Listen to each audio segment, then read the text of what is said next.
Good morning and welcome to this edition of Agronomy Audio App. I'm Jim Schwartz, Director of Practical Farm Research and Agronomy here at Beck's Hybrids. Joining me today, field agronomist Dale Victoria. Dale lives in Minnesota. And Dale, forecast is a little ominous for this weekend. What are they saying up in your neck of the woods?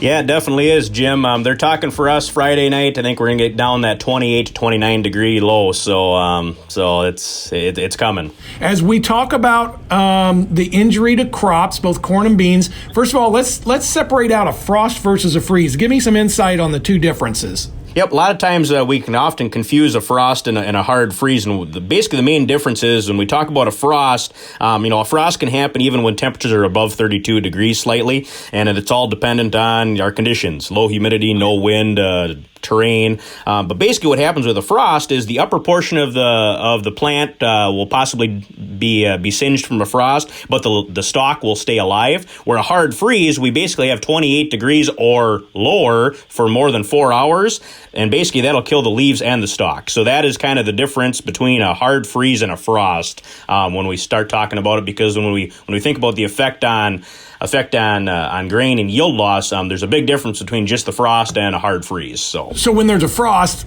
corn plant can stay alive, the stalks are still moving carbohydrates in the air. What are the yield impacts if we have a killing freeze in corn? And by the way, so here we planted mid-June, where most of our corn is in that, I call it quarter milk line or darn near black layer. I assume you're in that similar situation. What's the yield impact when we get that hard freeze, Dale? Yep, no, you're right. We are in that similar stage as well. A lot of June planted corn this year. But when we think about that, when we have a quarter milk left or three-quarter milk line, whichever way you want to say it, when we think about that, it's usually about 5 to 7% yield loss is kind of what I usually like to say. And part of that is that's stemming from is, okay, if we killed that whole plant and we killed the stalk as well, that stalk is no longer moving carbohydrates to the ear, just like you alluded to, Jim. So basically, we will see. Basically, we can see some decreased test weight, and that'll correlate to some yield loss. So that's what will happen when we have a hard freeze.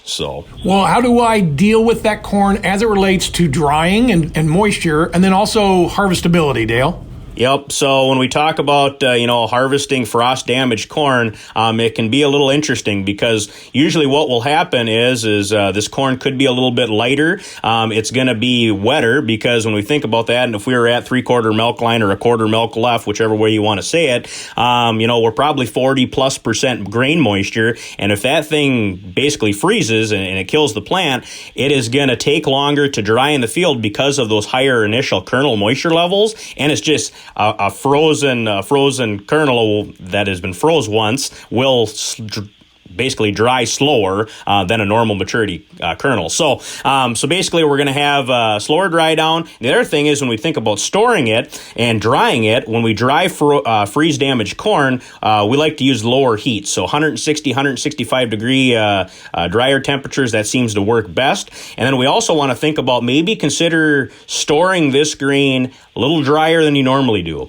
If you're most of the time comfortable at storing your grain at 15% moisture and selling it within the year, consider 14% or so on freeze damaged corn because it's going to be lower quality. It's a little bit lighter test weight. You will end up with more fines as well because it gets a little more chaffy. So basically, and we all know when we have more fines in the bin doesn't keep as well. So we want to consider keep the grain moving a little bit more and things like that. The other interesting thing about freeze dried corn is actually our moisture levels can be skewed because the outside of the kernel will dry quicker than the inside on freeze damaged corn. So a lot of times our moisture testers will be skewed. So we might go out and take a hand sample from the field, and it might say, 23%. It might really be 24, 25%. And they've kind of shown that it's 1 to 2% moisture deviation on freeze damaged corn. So those are some considerations when we think about that. So. How about harvesting? What do I need to think about when harvesting that? Yeah, so that's another great point. So when we think about harvesting, it's an immature ear, right? So what we could have is some spongy cobs. It's going to be wetter corn. So what we might have to do is we might have to reduce our concave clearance to get a little more aggressive, and we might even have to speed up our cylinder and rotor speeds to help thresh it off the cob because it's it's going to be a little more challenging. So combine adjustment does play a little bit more, but that's two of the things I gravitate to when we start thinking about freeze damaged corn, because you're going to deal with probably a little more spongy cob. So the bottom line as it relates to corn before we switch to beans is that it doesn't sound like, if I'm that quarter milk, or again, if you call that 3/4 milk line, it doesn't sound like the yield impact's going to be tremendous. I'm going to have to deal with some harvestability, some drying issues, but that the yield impact, it was going to be a little lighter test weight, but not devastating from a yield perspective, right? Correct. Yep. What about beans? So most of the beans around here are just starting to turn, some not quite there. Tell me a little bit about bean maturity in an early freeze. Yep. So same type of thing when we think about soybeans.